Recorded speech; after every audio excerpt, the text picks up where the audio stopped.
With its vast countryside, mining giants, and high levels of prosperity, Australia paints an image of a stable haven. But what if I told you that beneath the glossy veneer lies rising household debt, a housing bubble, and slowing growth? In March 2025, inflation started to stir again. The Consumer Price Index rose by 0.9% quarter-on-quarter, bringing annual inflation to 2.4%. The unemployment rate remained around 4%. While the figure doesn't look bad, wage growth has lagged behind inflation, so people's purchasing power has not recovered much. The economy, which ended 2024 with only 1.0% growth, grew by 0.6% in the last quarter of the year, its weakest performance since 2022. The most striking indicator is household indebtedness. In the last quarter of 2024, the debt-to-income ratio hit a record high of 182%. In contrast, house prices continued to rise by close to 6% year-on-year in the first quarter of 2025. In this video, I will examine in detail the origins of this double crisis, slow growth and the debt housing bubble that has rocked the Australian economy, the role of public policy, and the risks for the future. Don't forget to subscribe and like the channel before the video. Your help motivates me a lot while making these videos. Don't forget to like the video and subscribe to the channel before watching the video.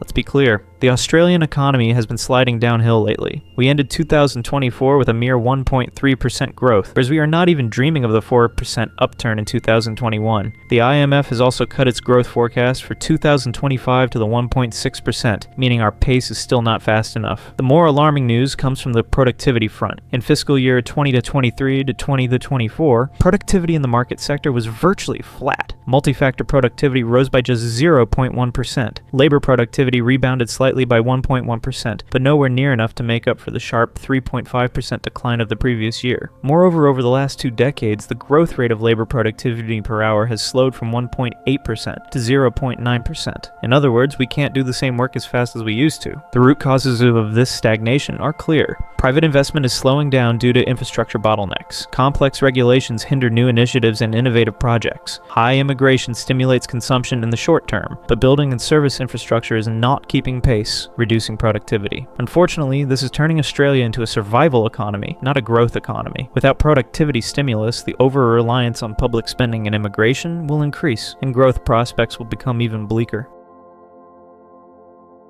The real estate market in Australia is currently at a dead end. By 2025, the average house price has risen to over $800 to $15,000, an increase of 6.5% in just 1 year. But beware, salaries are not rising at the same rate. House prices have skyrocketed, but salaries? They're still standing still. As such, home ownership has become an almost impossible dream, especially for young people. Especially if you live in big cities like Sydney, Melbourne, Brisbane, Adelaide, or Perth. Your job is even more difficult, because house prices here vary between 9 and 15 times the household income. Yes, 15 times. This means that even if people work for years, they may not be able to afford a house. Yes, you heard me right, 15 times, making Australia one of the most inaccessible housing markets in the world. For young people, newlyweds, or first-time buyers, owning a home in this environment is almost a dream. And what about rents? They have skyrocketed too. The rental rate is down to 1.3%, well below the 3% required for a normal market. This low supply is pushing rental prices ever upwards, and people are forced to spend a large part of their earnings on rent. So why is this the case? The biggest problem is that supply is not keeping up with demand. The government plans to build 1.2 million new homes by 2029, but this target is already in jeopardy. Building permits are inadequate, processes are slow, and costs are high. Planning approvals in particular are complex and slow, wasting time and exploding costs. The result, neither home buyers nor renters are comfortable. The solution is clear: more housing, faster approval processes, and support for truly affordable projects. Otherwise, this crisis will deepen.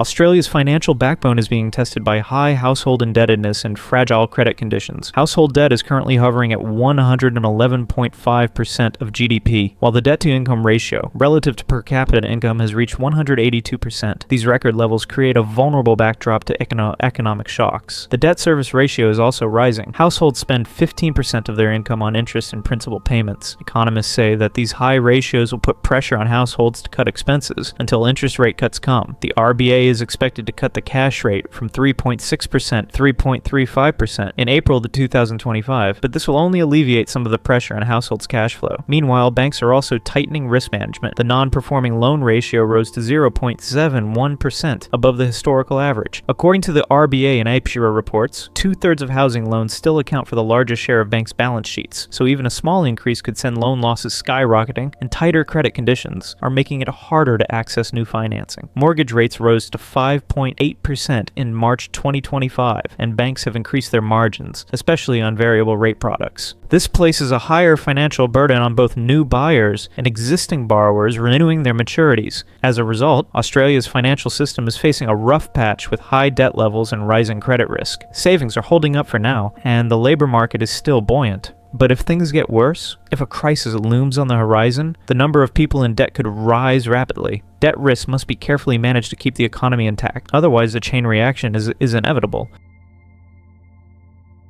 Australia's recipe for growth has been the same for many years. Mine the ore under the ground, sell it to the world, spend the proceeds. It sounds easy, but the details are risky. Some 55% of the country's exports are still based on commodities such as iron ore, coal, and natural gas. So if global demand suddenly drops, the revenue stream is suddenly cut off. In 2023, for example, Australia earned almost $120 billion from iron ore exports. Coal hovered around the $50 billion mark, but when China slowed down, the price of these resources started to swing from a peak of $150 US per ton in 2022 to $100 US per ton in 2024. Such a decline directly hits both federal and state budgets. In contrast, the share of industrial production and manufacturing is only around 6% of GDP. We cannot export high-tech products. Service exports, tourism, education have been hit hard by the pandemic. While domestic demand is strong, consumer spending remains limited under the debt burden. As a result, Australia is stuck in a single resource model. We are champions when resource prices go up and losers when they go down. This flirtation is not a sustainable marriage. The real challenge is to diversify and move to value-added production. Otherwise, when the next global commodity crisis comes, we will be hit harder.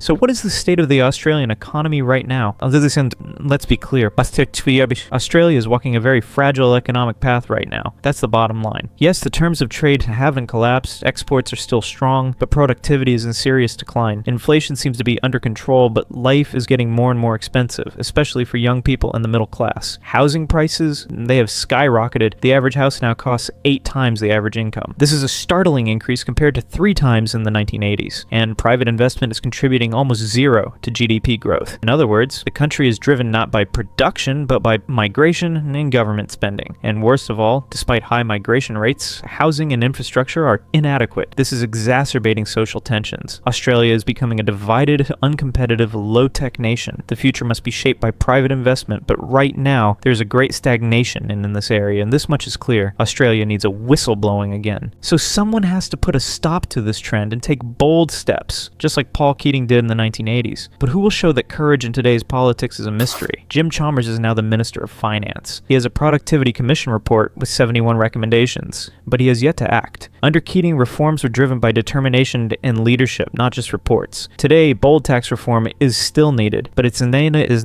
not easy, because changing the tax system shakes not only the budget but also politics, just like the tension between Keating and Hawke at the time. So it's a risky area, but the country needs it, because if nothing is done, we will face the following picture: near zero growth, disinvestment, a growing debt burden, and an increasingly polarized society. In short, Australia still has a long way to go, but it's a tough road, so the future depends on decisions now.